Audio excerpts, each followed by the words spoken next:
नमस्कार दोस्तों, आज हम आपके लिए भागवत गीता से कुछ ऐसी बातें लेकर आए हैं जिसे जानना और सबसे ज्यादा उसे समझना जरूरी है, क्योंकि हम जानते बहुत कुछ है पर उस पर कभी गौर नहीं करते। तो चलिए शुरू करते हैं आज का यह एपिसोड श्री कृष्ण के नाम के साथ। श्री कृष्ण भागवत गीता में कहते हैं, कोई भी काम अच्छा या बुरा सिर्फ उस काम को करने के पीछे के इरादे से निश्चित होता है। कोई भी काम अच्छा हो या बुरा वो केवल एक वजह से बनता है और वो है उस काम को करने के पीछे आपका इरादा कैसा है। आप उस काम को करना क्यों चाहते हो? क्या आप उस काम को इसलिए कर रहे हैं जिससे आपका कोई स्वार्थ पूरा हो, या आप इसलिए कर रहे हैं कि किसी का भला हो जाए? काम भले ही एक हो लेकिन उसका नतीजा इस बात पर निर्भर करता है कि आपका उद्देश्य सही है या बुरा है। महाभारत के युद्ध में पांडव भी युद्ध कर रहे थे और कौरव भी युद्ध कर रहे थे, लेकिन दोनों के उद्देश्य बिल्कुल विपरीत थे।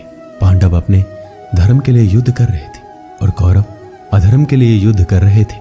दोनों एक ही मैदान में थे और दोनों ही अपनी पूरी ताकत के साथ एक दूसरे से लड़ रहे थे, लेकिन दोनों का काम एक होने के बाद भी और मेहनत भी एक होने के बाद भी कौरव हार गए और पांडव जीत गए। इसके पीछे का एक ही कारण था और वो है उनके काम को करने के पीछे का इरादा। एक का इरादा सही और एक का गलत था। भागवत गीता में श्री कृष्ण कहते हैं, इंसानियत के सिवाय इस दुनिया में कुछ भी नहीं रहता है। इंसान जब पैदा होता है नंगा आता है, जब वो मरता है ऐसे ही जला दिया जाता है, उसके साथ कुछ भी नहीं जाता। जिंदगी में जो कुछ भी यहाँ आने पर मिला है वो आपको आने से पहले किसी और का था और जब आप यहाँ से चले जाएंगे तो किसी और का हो जाएगा। जो पैसे आज आपके पास है, जो नाम आज आपके पास है, जिस पोजीशन पर आप आज हैं, उससे पहले उस पोजीशन पे कोई और था। आज भले ही आप हो लेकिन कल कोई और आपसे वो छीन लेगा। यही सृष्टि का नियम है और यही भागवत गीता की सबसे बड़ी सीख है जो हर एक पृथ्वीवासी को समझनी चाहिए।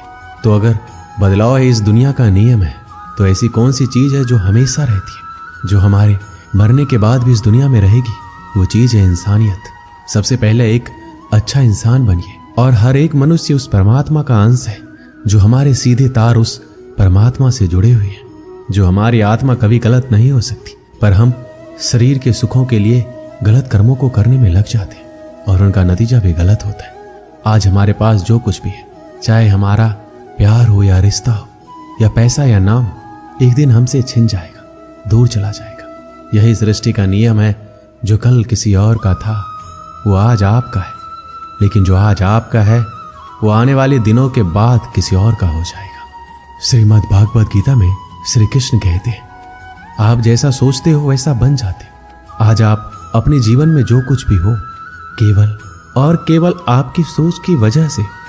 आज कोई भी इंसान अगर किसी लेवल पे है, चाहे वो लेवल ऊपर हो या नीचे, वो सिर्फ उस इंसान की सोच की वजह से है। अगर एक भिखारी भी अमीर बनना चाहे तो बन सकता है। दुनिया में कोई ऐसी ताकत नहीं है जो उसे अमीर बनने से रोक सके। श्री कृष्ण कहते हैं, सच्चाई और अच्छाई को कभी हराया नहीं जा सकता, ना कभी छुपाया जा सकता है। इसलिए सच कहने और अच्छे कामों को करने से कभी मत डरिए। सच्चाई और सूरज को ज्यादा देर तक छिपाया नहीं जा सकता। एक वक्त आने पर इनको दुनिया के सामने आना ही पड़ता है। आप उनको सामने आने से नहीं रोक सकते। इसलिए अगर आज आप कोई ऐसा काम कर रहे हैं जो गलत है और जिसमें झूठ है, तो आपको उस काम को तत्काल ही छोड़ देना चाहिए, क्योंकि किसी ना किसी दिन आपकी सच्चाई इस दुनिया के सामने जरूर आएगी। हम सब अपने जीवन में बहुत सारे झूठ बोलते हैं, किसी के आरोप से बचने के लिए या फिर अपना फायदा देखने के लिए। भागवत गीता में ये कहा गया है, अगर आप कोई ऐसा सच बोलते हैं जिससे किसी मासूम के साथ अन्याय होता हो तो वह बोला गया सच अच्छा नहीं होता है। और अगर आप ऐसा असत्य बोलते हो जिससे किसी का भला होता है पर किसी का नुकसान भी नहीं होता है, तो बोला गया असत्य भी बुरा नहीं होता। इसमें महत्वपूर्ण बात यह है कि किसी के साथ अन्याय नहीं होना चाहिए। इस सत्य असत्य और असत्य सत्य को समझना बहुत ही बारीकी का काम है। इसलिए अपने विवेक से 2 बार सोचने के बाद ही निर्णय लें कि आपको क्या बोलना चाहिए और क्या नहीं। भागवत गीता में श्री कृष्ण कहते हैं, हमें सिर्फ कर्म करने का अधिकार है, फल के बारे में ना सोचें। आपको काम करने की तो छूट है, लेकिन अपने आपके उस काम में होने वाली जीत और हार में खुद को बांध करके नहीं रखना चाहिए। ये एकमात्र ऐसी चीज है जो अगर इंसान समझ ले तो उसका 100% दुख समाप्त हो सकता है और वो बिना किसी परेशानी के मेहनत कर सकता है। ऐसी कोई मंजिल नहीं रह जाएगी इस दुनिया में जिसे वो हासिल ना कर सके। और सबसे शानदार बात तो ये होगी, सब कुछ प्राप्त करने के बाद उसे कभी घमंड नहीं होगा। आपको कभी भी किसी काम को करने का उद्देश्य ये नहीं होना चाहिए कि अगर इस काम को मैं अगर कर लूंगा तो मुझे ये फल प्राप्त हो जाएगा। अक्सर होता यह है कि हम मेहनत तो बहुत कर लेते हैं, लेकिन उस मेहनत से ज्यादा हमारे मन में चिंता होती है, इच्छा होती है। हर वक्त हम ये सोचते हैं कि मैं इतना मेहनत तो कर रहा हूं, मुझे सफलता क्यों नहीं मिलेगी, मुझे तो सफलता मिलनी ही चाहिए। हमारी आशाएं बढ़ जाती है जितनी हमारी मेहनत होनी चाहिए। लेकिन अगर आप सफल नहीं हो पाते तो आपको एक बार जरूर याद रखनी चाहिए कि अगर आप इस काम में सफल नहीं हुए तो कोई और इंसान तो इस काम में जरूर सफल हुआ होगा, क्योंकि उसने आपसे ज्यादा मेहनत की होगी। लेकिन वो सफलता उसको न मिलकर आपको मिल जाती है तो उसके साथ में कहीं ना कहीं अन्याय हो जाता है, क्योंकि उसने आपसे ज्यादा मेहनत की है और उसके कर्म भी आपसे ज्यादा संघर्षशील रहे हैं। जिस दिन आपका कर्म ज्यादा संघर्षशील बन जाएगा उस दिन सफलता आपकी हो जाएगी। श्री कृष्ण कहते हैं, माफ करना महान व्यक्ति की निशानी है। इस दुनिया में सबसे हिम्मत वाले और सबसे ज्यादा ताकत वाले वो इंसान होते हैं जो माफ करना जानते हैं। एक बार जरा सोच कर देखिए कि भगवान को कौन सी चीज भगवान बनाती है।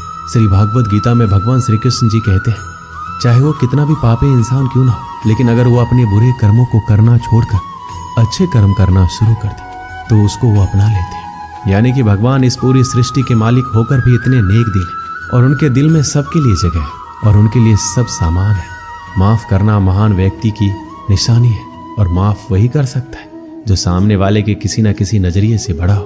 किसी की गलती होने पर उस पर नाराज होना या उस पर गुस्सा होना बहुत आसान काम है और ये काम कोई भी इंसान कर सकता है, लेकिन हिम्मत वाले इंसान गलती करने वाले इंसान को माफ करके उसको एक और मौका दे सकते हैं। इस दुनिया में जब कोई इंसान कुछ महान कार्य करता है तो बाकी की दुनिया भी ठीक वैसे ही करती है। श्री कृष्ण ने महाभारत में कही थी कि हे अर्जुन, अगर तू लड़ाई नहीं करेगा तो हर कोई तुझे और तेरे वंश को गालियां देगा कि अर्जुन कितना कायर था, लेकिन अगर तू युद्ध करके जीत जाएगा तो इससे आगे आने वाली जो दुनिया होगी उसमें तू एक उदाहरण होगा। और उदाहरण ये होगा कि धर्म की अधर्म पर जीत हो सकती है और अर्जुन जो तू करेगा उसकी बहुत बड़ाई होगी और तेरी आने वाली पीढ़ियां भी तेरी तरह ही कर्म करेगी। भगवान श्री कृष्ण के वाक्य में एक और गहरा अर्थ छुपा हुआ है और वो है, अगर आप अपने जीवन में किसी ऐसे लेवल पर हो जिस लेवल पर जाना किसी समान इंसान के लिए आसान बात नहीं होती, तो आपको अपने हाई पोजीशन से इस दुनिया में ऐसे उदाहरण प्रस्तुत करने चाहिए जिनसे सब लोगों की भलाई हो और सबको एक ही रास्ता दिखे। श्री कृष्ण भागवत गीता में कहते हैं, इस दुनिया में कुछ भी असंभव नहीं है। हमें ऐसा लगता है कि अपने मन को गुलाम बनाना मुश्किल है, लेकिन भागवत गीता में कहा गया है कि इस दुनिया में कुछ भी असंभव नहीं है। हम अपने दिमाग को, अपने विचारों को खुद को वश में कर सकते हैं, बशर्ते अगर हम ऐसा करना चाहें और अगर इसका अभ्यास करें तो संभव है। जब श्री कृष्ण अर्जुन से कहते हैं, हे अर्जुन, तुझे अपने मन को काबू में रखकर अभी केवल और केवल अपने युद्ध पर ध्यान देना चाहिए, तो उसके बाद अर्जुन श्री कृष्ण से कहते हैं, हे भगवान, आपने ये कह तो दिया कि ये मन दुख और हर बीमारी की जड़ है, पर ऐसा तो हो ही नहीं सकता कि इंसान अपने मन को पूरी तरह से अपने काबू में कर ले। फिर ऐसा कौन सा तरीका है जिससे अपने मन को काबू में कर सकते हैं? इस प्रश्न पर भगवान श्री कृष्ण जवाब देते हुए कहते हैं कि दुनिया में कोई ऐसा काम नहीं है जिसको कोई इंसान नहीं कर सके। प्रयास से हर काम सफल बनाया जा सकता है। अगर कोई किसी पहाड़ को फतह करना चाहता है, अगर वो एक बार में ऐसा नहीं कर सकता तो उसे अपनी कोशिश जारी रखनी चाहिए। अगर आप किसी काम को करने में फेल हो रहे हैं, अगर आपको उस काम में सफलता हासिल करनी है, तो आपको अपनी असफलता होने की दर बढ़ानी होगी। आपको केवल इस बात पे ध्यान रखना है, अगर मुझे इस पहाड़ पर चढ़ना है तो मुझे सिर्फ चढ़ना है। आपको इस बात से मतलब नहीं रखना है कि आप 100 बार प्रयास करें या फिर 1000 बार, आपको चढ़ना है मतलब चढ़ना है। भगवान श्री कृष्ण कहते हैं कि अभ्यास से सब कुछ संभव है, चाहे वो काम हो या मन को काबू में करना। दोस्तों, इस वीडियो में बस इतना ही। मैं आशा करता हूँ कि इस वीडियो से आपने बहुत कुछ सीखा होगा। मिलते हैं अगले वीडियो में। अपना ख्याल